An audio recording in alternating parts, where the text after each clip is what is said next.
Olá, bom dia para quem está vendo essa videoaula logo cedo, pela manhã, né? Boa tarde para quem está vendo tarde, né? Já de tarde. O ideal é que a gente assista essa videoaula cedo, viu?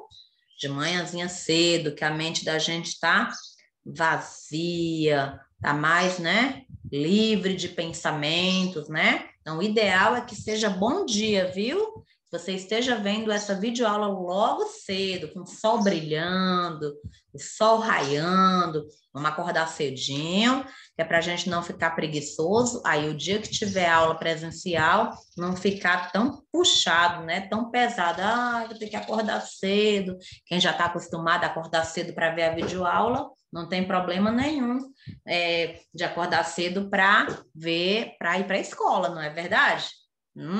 Que tal, hein? Então, nossa aula de hoje, geografia. Então, vamos pegar nosso livro de geografia? Vamos? Ó, livro de geografia na mão e a página 16. Vamos lá? Eu vou passando as ilustrações e vou lendo do livro, tá? Acompanha comigo. O assunto de hoje é organização política. Vamos falar de política. Tia, nós vamos falar de política? Sim, nós vamos falar de política. Vamos falar de política. Vamos entender um pouquinho o que é política. Deixa eu colocar aqui o nosso slide, né? Enquanto isso, você vai abrindo o seu livro de geografia na página 16. Vou aumentar aqui a tela para a ilustração ficar boa. Aliás, lembrei, a página 16, como ela é curtinha, eu tive que aumentar ela para a explicação ficar melhor, até porque política é um assunto bem difícil, né? Ou não, depende. Se você estiver num lugarzinho em silêncio e prestar atenção em cada palavra que eu falar, vai ficar um assunto facinho, tá bom? Então, vamos falar de organização política. Acompanha aqui comigo. A política é o nome que se dá para a capacidade do ser humano de criar diretrizes com o objetivo de organizar o modo de vida. Essa palavra também faz menção a tudo que está vinculado ao Estado, ao governo e à administração pública, com o objetivo final de administrar o patrimônio público e promover o bem-estar, o bem público, isso é, o bem de todos. Então, o que seria política? Política é essa capacidade que o ser humano tem de se organizar e de criar regras para viver organizadamente. Lembra que na aula de história eu falei para vocês que as pessoas viviam soltas, desgarradas por aí, o povo era nômade. E aí aconteceu o quê? Semana passada não foi prova, mas na semana anterior às provas, eu falei que aconteceu o sedentarismo. E as pessoas começaram a ficar parado em um determinado lugar e começaram a plantar e fazer suas casas, geralmente perto de rios, né? Porque para poder conseguir irrigar as plantas, né? Para poder ter uma agricultura farta, boa, precisa de água, né? Eles começaram a se organizar em torno de um grande rio e ali eles começaram a plantar, fazer a sua, né? Então, o trabalho de agricultura. Essa organização significa política. Você vai fazer tal trabalho, você vai fazer o outro trabalho. Isso é política. Criar regras para que uma população inteira siga aquilo ali, para o bem de todos. Por exemplo, os homens vão fazer tal coisa e as mulheres vão fazer tal coisa. Isso é para o bem de todos. O homem vai caçar, pescar e a mulher vai plantar e criar os filhos. Essa organização, essas leis, elas foram criadas para o bem de todos. E isso é a política. A política é isso. É criar regras, são as diretrizes, regras e diretrizes são as mesmas coisas. É criar as regras para um objetivo. Qual o objetivo? O bem de todos, que tudo funcione bem para que todos possam usufruir daquilo. Certo? Isso que é política. Para o ato de governar, uma característica fundamental é a capacidade de mediar conflitos. Então, toda política, ela precisa de um líder ou de alguns líderes, não é? Por isso que nós temos o prefeito para cuidar da cidade, por exemplo. Tem o prefeito de Fortaleza, o prefeito do Maracanaú. Quando eu falo das duas cidades, é porque nossa escola está nessa divisa. Então, tem alguns alunos que moram em Fortaleza, alguns moram em Maracanaú, por isso que a tia fala das duas cidades, né? Então, tem o prefeito de Fortaleza e o prefeito de Maracanaú. O prefeito de Fortaleza, ele vai cuidar das pessoas de Fortaleza. O prefeito do Maracanaú, ele vai cuidar das pessoas do Maracanaú. E o que é cuidar? É organizar essas leis para o bem de todos. Então, o prefeito de Fortaleza, ele vai organizar as leis para que Fortaleza funcione adequadamente. Assim como o de Maracanaú vai cuidar para que as leis sejam cumpridas, né, para que Maracanaú fique bem, desenvolva bem, para o bem-estar de todos.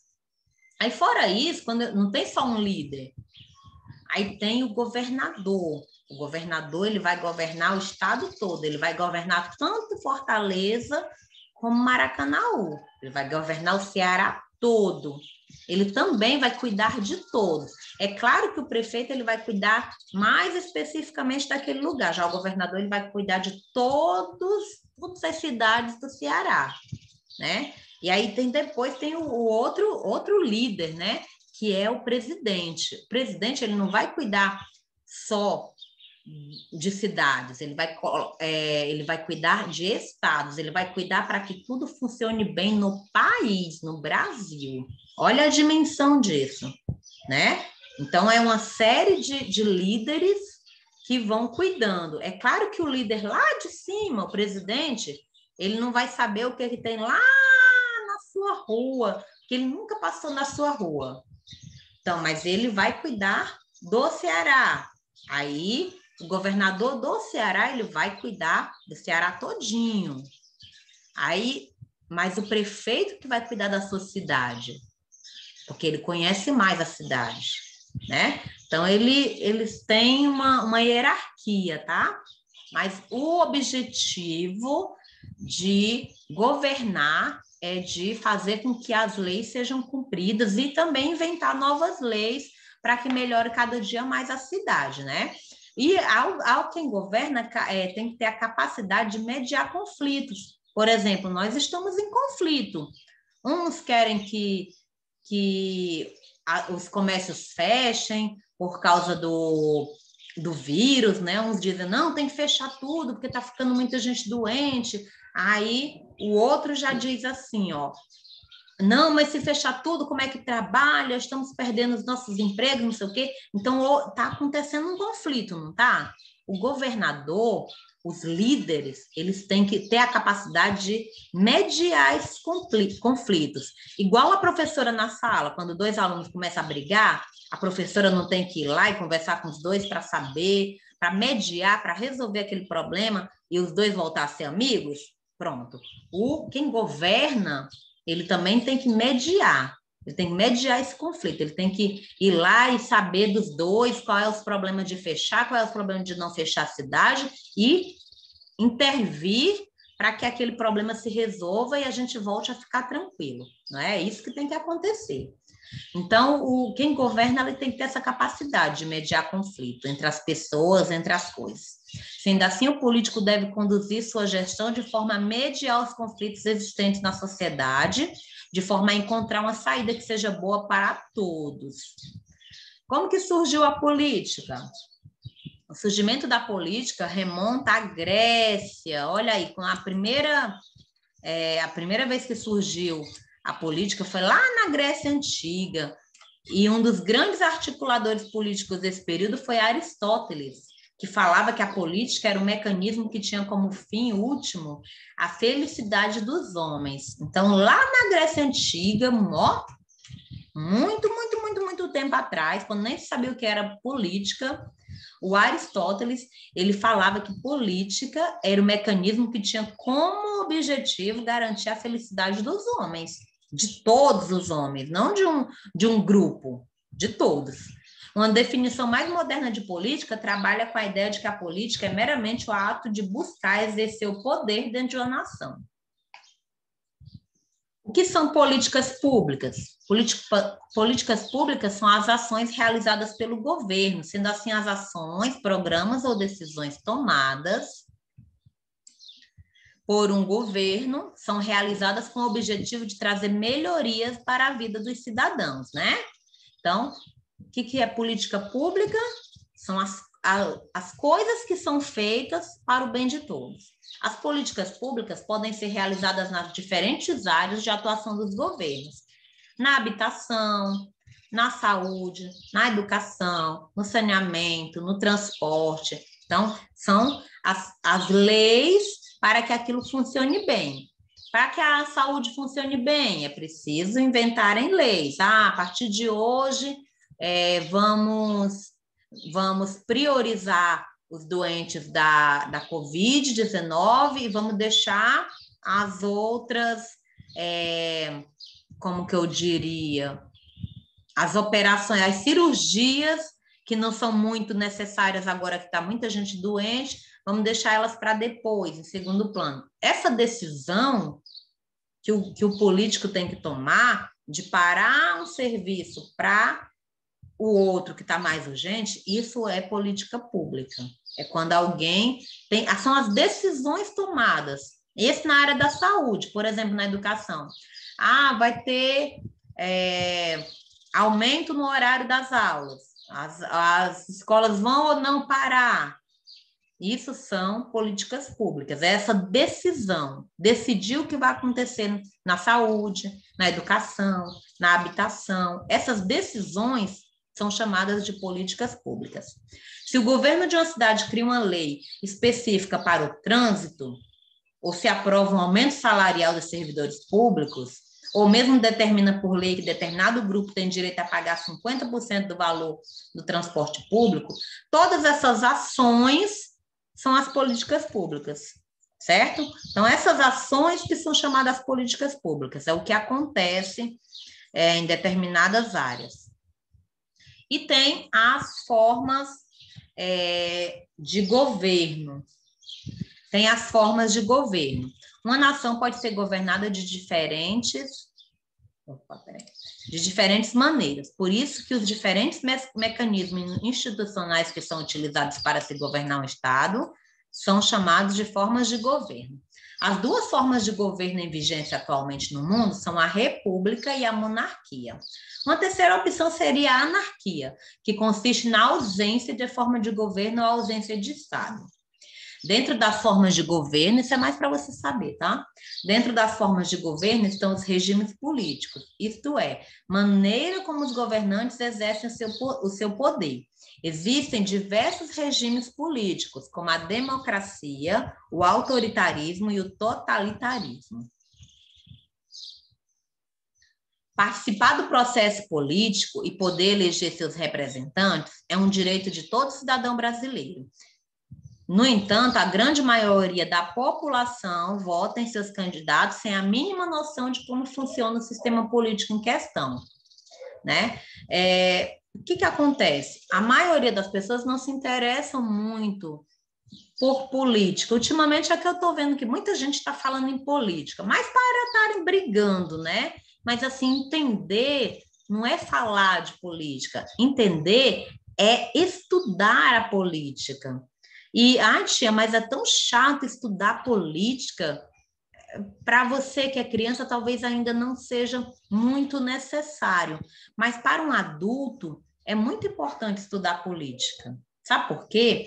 Porque a gente tem que conhecer os nossos direitos, a gente tem que conhecer os nossos deveres, a gente tem que saber a lei, conhecer as leis, para saber se ninguém está enganando a gente. Conhecer. E conhecer não é brigar com os outros. Conhecer é estudar. Estudar para poder votar direitinho, votar consciente. Depois que votou, que elegeu aquela pessoa, saber, o político tal está fazendo certo nessa parte, o político esse mesmo político está errando na outra parte, vamos cobrar desse lado, entendeu? E como que eu vou saber se ele está acertando ou se está errando se eu não conheço as leis? Se eu não sei que ele está acertando ou está errando, né? Então, é por isso que é preciso. Antigamente, gente, só os poderosos podiam votar. Os pobres não podiam votar. Há muitos anos atrás, os pobres eles não tinham o direito de votar. Então, nós conquistamos esse direito. Hoje, todos os brasileiros podem votar. Então, quando a gente conquistou esse direito de votar, o mínimo que a gente tem que fazer é votar direitinho. Não votar porque, eu achei aquele candidato bonitinho, gostei do nome daquele candidato, vou votar para ele. Não. A gente tem que conhecer, porque o que a gente tem na mão, o voto, é um instrumento poderosíssimo do cidadão. Com o voto, a gente elege uma pessoa que vai mandar no país, ou no estado, ou na cidade toda. Então, o que a gente tem na mão, o voto, o poder de votar, é grande. Aí algumas pessoas acham que é besteira, mas não é, certo? O voto, que é um direito conquistado por nós, há muito tempo que a gente brigava para ter o direito de votar, e hoje em dia muitas pessoas votam, sem nenhuma preocupação se está fazendo certo, se está fazendo errado, né? O poder do Estado é dividido entre os órgãos políticos distintos. A teoria dos três poderes foi desenvolvida por Charles de Montesquieu em seu livro Espírito das Leis, baseados na afirmação que só o poder freia o poder. O mesmo afirma que, para não haver abuso, é necessário, por meios legais, dividir o poder de Estado em executivo, legislativo e judiciário. Então, existem três poderes. É o executivo, legislativo e o judiciário. Esses três poderes existem para dividir no processo de leis e também para um cobrar do outro. Porque, assim, se eu faço uma coisa errada, vem alguém me vigiar, né? E se um político faz alguma coisa errada? Quem vigia ele? Se ele é o dono de tudo, se ele manda em tudo, quem vigia ele? Então, por isso que foi criado o poder executivo, legislativo e judiciário. São os três poderes, que um fiscaliza o outro. Porque se alguém errar, o outro está ali para cobrar dele. É para isso que existe esses três poderes, tá certo?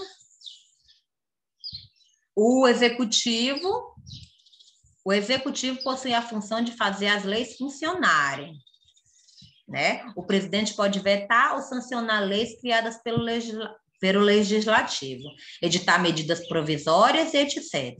Já o poder legislativo é responsável por idealizar as leis e julgar as propostas do presidente. Então, vocês estão vendo que o executivo, ele faz as leis e o presidente vê se aquelas leis são boas para a gente. E quando é o presidente que faz as leis, o legislativo que vigia se aquela lei é boa para todos. Então, é um vigiando o outro, né? Deixa eu resumir aqui. Aí, aqui, eu botei uma indicação de livro para vocês. É a indicação do livro Reizinho Mandão, da Ruth Rocha. Esse livro, ele é infantil, infanto-juvenil, mas ele fala, gente, de um reizinho mandão, que no fundo era um menino mal educado e mimado. Ele mandava todo mundo calar a boca. Ele era o rei, aí ele mandava todo mundo calar a boca.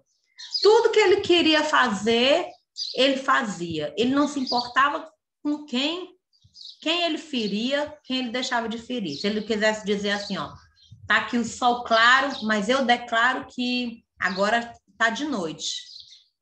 Não, mas tem o sol aí, calado. Cala a boca. Eu sou o rei, eu tô falando que agora é noite. Não, rei, mas agora é dia, o sol. Não, mas a partir de hoje, o sol vai se chamar lua e esse horário vai ser noite. E você fica calado. E ele não deixava ninguém abrir a boca. Ele mandava e desmandava, fazia um monte de leis absurdas e mandava todo mundo calar a boca. Era desse jeito. Aí as pessoas se calavam, né? Não falavam nada. Mas as pessoas foram ficando tão caladas, gente, que de tão calada que elas ficavam, elas acabaram esquecendo como falar. Sério. Ninguém sabia falar nada nesse reino. Ficou todo mundo mudo, todo mundo desaprendeu a falar. De tanto que o reizinho falava, cala a boca, cala a boca, cala a boca, eu que mando, eu que sou o rei. O reizinho ficou culpado e triste, porque imagine que chato viver num lugar que é impossível conversar. O reizinho, com o tempo, ele ficou assim, se sentindo triste e culpado do que ele fez. Aí ele foi atrás de um sábio que vivia em outro reino, no reino vizinho, para ver se ele tinha algum conselho, alguma ideia sobre o que fazer para as coisas voltarem ao normal. Sabe o que foi que o sábio disse para ele? O sábio disse que ele teria que bater de porta em porta, até encontrar uma criança que ainda lembrasse como que se fala. E lá se foi o reizinho mandão, de casa em casa, batendo de porta em porta, procurando uma criança que ainda se lembrasse de como falar, sem nem saber se aquilo ia dar certo, né? Então, esse livro do Reizinho, eu não vou contar o fim, eu quero que vocês procurem na internet, no Google, tem a história do Reizinho Mandão, quero que vocês procurem e leiam. Por quê? Porque esse livro do Reizinho Mandão, apesar dele ser infantil, né? Ele faz graça com a política. Um rei, quando a gente fala em rei, fala em líder. Em líder quem? É quem governa a gente. Quem governa a gente não pode fazendo leis descabidamente. O prefeito, o governador, o presidente, eles não podem sair fazendo o que eles querem com a vida da gente. E a gente sem poder falar nada. É por isso que a gente vota. É por isso que a gente tem que aprender a, quando as coisas estão erradas, a gente reclamar.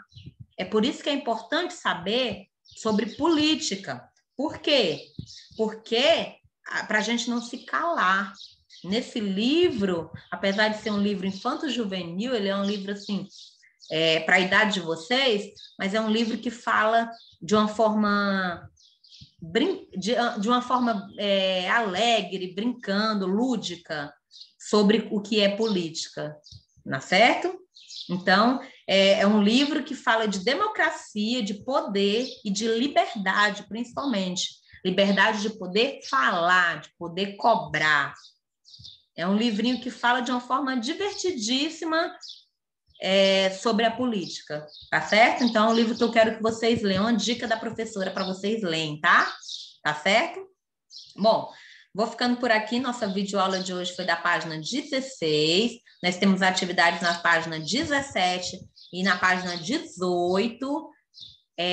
O livro que eu indiquei, façam esforcinho e leiam, tá? Quando a tia indica alguma coisa aqui, é porque a tia acha importante para vocês. Segunda-feira eu indiquei aquele vídeo do YouTube falando sobre sobre a vida de Portinari. Será que vocês assistiram? Será que vocês foram lá no YouTube procurar o Quintal da Cultura falando sobre a vida do Portinari? E agora, será que vocês vão lá no Google procurar a historinha do Reizinho Mandão, da autora Ruth Rocha? Gente, se eu indiquei aqui é porque eu acho que é importante para vocês. É para completar esse trabalho que eu faço com você aqui. Então, é importante, tá bom? Mamãe e papai estiver assistindo, deixa esse suporte aí para o seu filho, viu? Quando a tia indica um livro, ou indica um vídeo no YouTube, indica uma música, é porque aquele assunto tem tudo a ver com o assunto que eu estou tratando aqui. É mais uma aprendizagem para o seu filho, tá? Então, colabora aí comigo. Vai, filho, já procurou aquela dica que a professora falou? Filha, cadê aquela história do Reizinho Mandão, da Ruth Rocha, que a tia indicou? Vai lá procurar, que se a tia falou, é porque ela achou que era interessante você aprender, tá bom? Então, muito obrigada pela atenção. Beijo em todos e até a próxima, se Deus quiser.